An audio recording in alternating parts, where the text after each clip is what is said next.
Hi everyone, it's me, Darlene. I am working on my very first block for this sampler quilt, and I have no clue what I am doing. I'm trying something, and I thought, I better turn the camera on because if it works, I won't have to explain what I did. You'll already know. If it doesn't work, then I'll just never show you this footage. How's that sound? You saw these blocks before. I showed them to you in the previous video, and I just had an idea of them cascading down and having a big rectangular quilt block. So I laid them out on my table in this order, but I was like, I'm not going to remember how I did this. So what I did is I put them on paper. Now this isn't going to be paper piecing. This is just for me to remember. And I traced around them with pencil. It might be hard for you to see pencil lines, but I just traced around. And I'm just going to call them like A, B, C, D. I'll put a little sticker on each one and on each block. On the paper inside the blocks that I drew. So I'll know exactly where they go. This way I'll be able to know exactly where to put them back. I'm going to be sewing background fabric or fabrics around them. I still have no clue. And then I thought I could fill in some of the white with maybe something there, or just different colors of the background fabric. But we'll see. I'm just going to, at least at this point, start going around with something. And I won't be able to do too much tonight because I don't have an iron still at the time that I'm recording this. I'm waiting for my new iron to come. My other one broke. But I'm just going to get started with something and I'll show you as I go. Now what I'm going to do is I am going to break this up into 4 individual pieces and it will be easier to deal with. So I'm going to cut some straight lines so that I can complete each piece and I'll have straight lines to sew them back together with, which is kind of like what you do when you're designing paper piecing. But again, I'm not doing paper piecing. I'm just trying to have a guide to go by. So I'm going to get my ruler and I'll draw my lines and then I'll show you. All right, this is what I have. You can see that I just took my ruler and I tried to cut these apart like in the middle of the pieces. And there's a line this way and there's one this way. So when I cut these apart, I'm going to have 4 separate pieces that I will work on, and whatever is on this edge that's going to be where the line is, I want those to be the same color so that when I sew the pieces back together, it will look seamless. It'll just be, all matchy-matchy. I don't know yet what color I'm going to be using, but that's what I'm going to do. So let me cut these apart and I'll start working on one and I'll show you. I've decided that I'm going with this mottled color. I think it'll look like, I don't know, it almost looks like a stone wall or something. I like it very much. I just roughly cut 2 pieces that will be big enough for the 2 ends. I'm going to sew to these 2 ends first, and then I'll add to here and to here. I want this to be a clean line with no seams to worry about because it's going to be attached to this guy right here at some point. So all I'm going to do is take this piece, I'm going to sew it right there to that other piece, and then when I open it up, I'll have it done like that, and then I'll be able to trim after, and then this here is going to go like this. And I will sew. But before I sew, I'm going to make sure that, when I open it, that I'll be covering all of this paper. All right, let me show you. I never thought it was possible to miss not having an iron as much as I miss my iron right now. I wanted to mention that. You can see I have this side here. At this point, it doesn't matter, I could move this around anywhere I want. All I know is that my final block has to be this size. So when I make it, all I have to do is flip this over with the paper and trim around the paper and I'll be good. So I'm going to bring it down a little bit because my line was very close. So I'm going to bring it down a little bit. And now I'm just going to add the piece to this side. I'm going to be doing a lot of finger pressing because I'm anxious to do this. All right, at this point, let's take the little D off. I started with D. D for Darlene. Now what I have to do is I just have to trim here and here. I'm just going to follow this line and also here. And I'm going to just scissor cut that. Now I just need to add a strip of background here and here. You guys, stuff like this is so incredibly up my alley. It's what I love, is to design and figure things out. I love my background because this mottled color, you know, it's like tone on tone. I can use it in any direction. I would give anything for an iron right now, but I'm going to keep moving on because I want to work on this. I'm having too much fun already. So it covers my paper. I'm going to just, you know, make sure I have it placed a way that I like, and then when I do, I'm just going to take this to my cutting mat and I'm going to just cut all around the paper. Yes, I'll use my ruler. And then I'll have my trimmed block.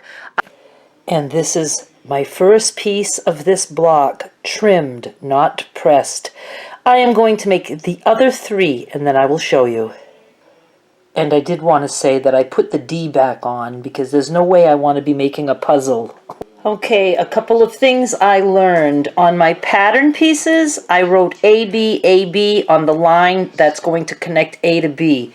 BC, BC, that's my BC line. CD, CD, because it was getting confusing. I was like, how the hell does this go? The other thing I forgot is if I wanted the block to be this exact size, I would have had to allow for seam allowances, but I didn't. I cut exactly the size of the paper. And this is what I have. Look! I have my 4 pieces made, and they're going to go together like this. So at this point, I am not sewing them together until I have my iron on Monday, and just can't wait. And here it is, my first completed block. Pressed even. It's very simple, but I'm quite happy with it. I really am. I just love it. I love the way the sewn lines add texture and fill in that, the blank space. Just really happy with that. I'm glad that I, started out with something easy like this. I haven't trimmed it yet because I don't know what width it's going to be. I may need to make it wider. I may need to trim it narrower. So I'm just going to wait on that. And I don't even know if it's going to be vertical or horizontal in the quilt. I think that's what's so fun about this is I'm just going to be making a bunch of blocks and then I'll start making a puzzle and then I'll know like what blank spaces need to be filled in by, what size piece I need to put there. Another thing is I think because I did want to introduce white that I might do sashing in white around each block. I think that might look cool and it would, make each individual block stand out. Block number 1 complete. Now let me show you what I've started for block number 2. This is in the very early stages, but I thought I'd show you in case it comes out the way I like. I'll be happy that you saw what I was working with. I have one of my long strip sets sewn, and boy, they get narrow with the, the seam allowance, and I like it. And then I have these 2 little blocks. These might be the ones that I made on camera, actually, and I haven't trimmed them yet. So my thought was something like this. This would be one entire block. This, which would end up being much closer to this, this, and then another piece of a strip, but maybe shorter on both ends. I don't know yet. And then a strip there, again, maybe shorter. And this guy, again, that would be all smushed together. And then the final strip. I don't know. I think there's a block in there somewhere. Let me get started and I'll show you. I have these 2 pieces done. I don't know if I would like this further away. I think I would. So I'm going to add some background between these 2 blocks. And this one I trimmed a little wider. I don't know, I forgot to see how wide this one was, so I can always trim that down after. So I'm going to add a strip of background, and then I will sew this column together. I put this together, but now you can see I have a fold line. I don't care for this being like just straight across because I'm all about the wonky, and it just like cuts these two things like they're so obviously different pieces. You know, I like diagonal lines. So I was going to pick this out. I still might, and then just replace it with something. Or I could just, you know, fold it, well, you know, like this, and sew like that. And then when I open that, it would have a diagonal line. I think I'll do that. It makes it a little closer together, but I think I like it a little closer together. So you can see, I just, you know, folded the fabric. I pinched it and then I sewed, and I'm not even trimming that. It's a nice, you know, finished edge. To me, this makes such a difference. It'll look better when it's, you know, trimmed. But I really like that it's broken up in that way. So I will do the same, but different, in a different way to the other one. And that's a good way to use scraps of background that I might cut after the fact, where they're already pieced like that. I can use that between blocks. Here's an example. See, this is a piece that was trimmed, and there's already some piecing done there. So I could just, you know, trim this here and use that triangle somewhere. Do love that idea. I'm going to use this piece that I showed you. I'm going to trim it here so there's a straight line, and then I'll find something long enough and I will, you know, sew it like that and then trim. And I'll have a funky piece to connect. A couple of days have passed, so now I'm jumping in to complete this block. When I left off, I was about to piece this one using a pieced scrap, and then I added to it. The only thing is, you know, it does make a narrow little line here, but geez, I like narrow, and this is all about the small stuff, so I'm happy with that. Now I'm going to trim these guys. I'm going to put border onto this. Oh, and I noticed that the long strip that I had, I must have accidentally grabbed that one for this, because I remember this is how it started. So this one ended up getting cut. So now I need a long strip, and I don't have a long enough one, so I'm just going to sew these together. I'm going to put background on that. I'm going to slap this all together, and I will be done block number 2. The block is done, and I was very happy for a hot minute, and then I noticed something. This strip, look how much background there is on the end. I don't know why it's so close to the edge there and not. It was supposed to be centered with this one, with this guy.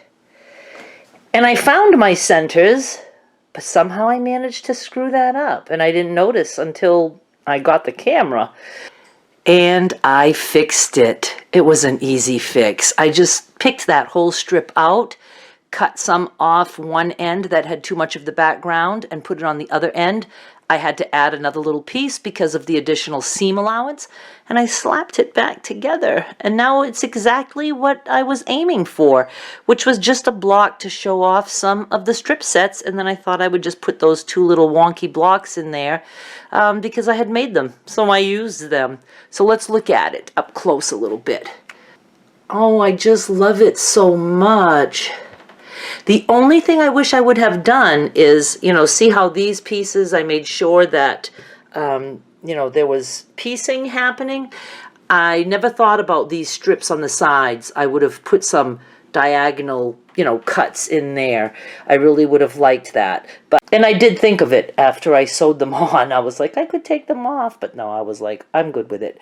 So this is it, and I really like it. What I was thinking is this can go in this direction, and that could go in that direction. That could be the width of my quilt right there. And I am going to, I think, put some white sashing around the blocks. I mean, this is a massive block, but I think it would still look cool if I had some white sashing between to separate it. And I'll have some smaller blocks, and then of course there'll be other blocks. I'm not going to make a million blocks. I'm trying to keep them on the big side so I can just get this done, but I'm having a blast with it. And I hope you're enjoying watching. I know it's not a tutorial, like you can't follow what I'm doing because there's no way I can give instructions for all this. But when they're all done, I will give you at least the sizes of the blocks. And then whenever I, you know, have this all pieced, if you like the way it's laid out, then you'll know at least what size blocks you need to make. Or you could just cut fabric. You really could. You could cut, you know, a fabric with a big print and make a big block like that, and then a strip like that. It all works. All right, thank you guys so much for watching. I hope you're enjoying this series, and please subscribe so you don't miss the rest of it. The next episode will be up on Sunday. Bye!